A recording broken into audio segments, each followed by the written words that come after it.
আসসালামু আলাইকুম।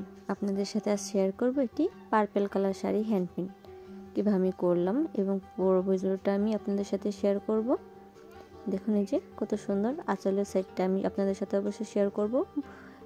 নিচের পাড়ের কাজটা আর আঁচলের কাজটা প্রায় সেমই। এই যে দেখুন আমি একটি সিল্ক শাড়ি নিয়েছি এবং সিল্ক শাড়িতে আমি কলম দিয়ে নিলাম।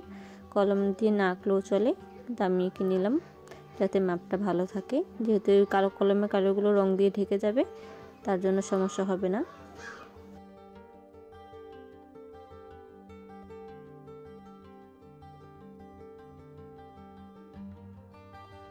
ক্যান বাইন্ডার সম পরিমাণে নিয়ে সাথে রং মিশালেই রংটা তৈরি হয়ে যায়। এবং ডিপ কালার কাপড়ের জন্য অবশ্যই সাথে সাদা রংটা মিশাতে হবে রঙের। আমার পরে মিশাতে হয়েছিল।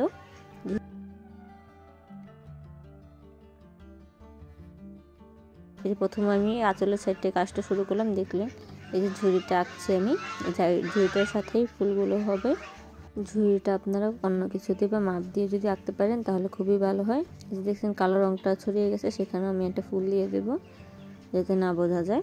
এই দেখেন প্রথমে আমি সাদা রং দিয়ে প্রথম বেশটা দিয়ে নিচ্ছি। এই শাড়িটায় বা ডিপ কালার শাড়িতে রঙগুলো নিচে চলে যায়, পরে দেখা যায় না, তার জন্য দ্বিতীয়বার দিতে হয়। তার জন্য প্রথমবার হালকা করে দিয়ে নিচ্ছি, যেহেতু আমার পরের বার আবার দিতে হবে। এই জন্য আমি পুরো শাড়িটার ভিতরে আগে দিয়ে নিয়েছি।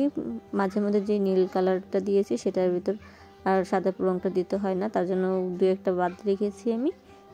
দেখুন এই যে ঝুড়িগুলো এঁকেছিলাম আমি, আঁকার পর তারপরে ফুলগুলো আমি সব করে নেব।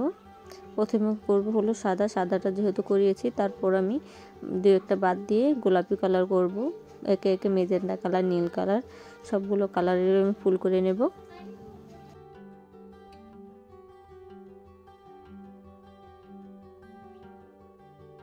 পরে আমি মেজেন্টা কালার রংটা দিয়ে ফুলগুলো এঁকে নিচ্ছি।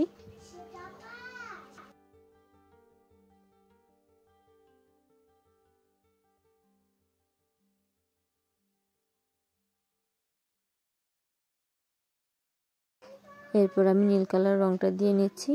আপনারা আপনাদের ইচ্ছে মতো যে কোনো কালার করতে পারেন। আমি সবসময় বলবো যে কোনো কাজ আপনারা দেখে শিখতে পারেন, কিন্তু অন্যের কাজ কখনই একে সেম টু সেম কপি করবেন না, তাহলে নিজের কাজের কোনো মান থাকে না। তার জন্য নিজের যে কোনো কিছু করবেন নিজের একটা নিজস্ব জন্য এটা বলতে পারেন যে না, এটা আমার ডিজাইন, আমার ক্রিয়েশন। এটা আসলে খুবই ভালো লাগে যখন এই কথাটা বলা যায়। এই যে দেখুন সবগুলো ডালপালা দিয়ে নিয়েছি। পাতার ভিডিওটা করা হয়নি, কিন্তু পাতাটা যেভাবে সহজভাবে দেওয়া যায় আপনাদের ইচ্ছে মতো দিয়ে নিতে পারবেন। যে ডালগুলো দিয়ে নিচ্ছি, কলি ফুল সবগুলো আমি ডাল দিয়ে নিচ্ছি।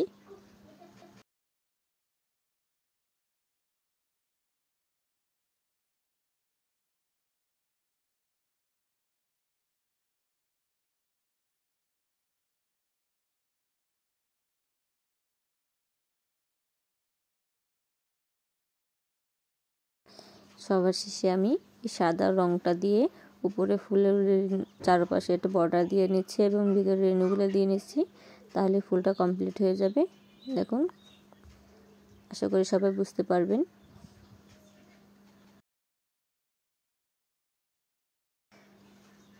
এই দেখুন কত সুন্দর হয়েছে শাড়িটা, তাই না? আঁচলটা আসলে এই শাড়িটার বিশেষত্ব হলো আঁচলটা, এই ঝুড়িগুলোর জন্য। দেখুন কত সুন্দর ঝুড়িগুলো।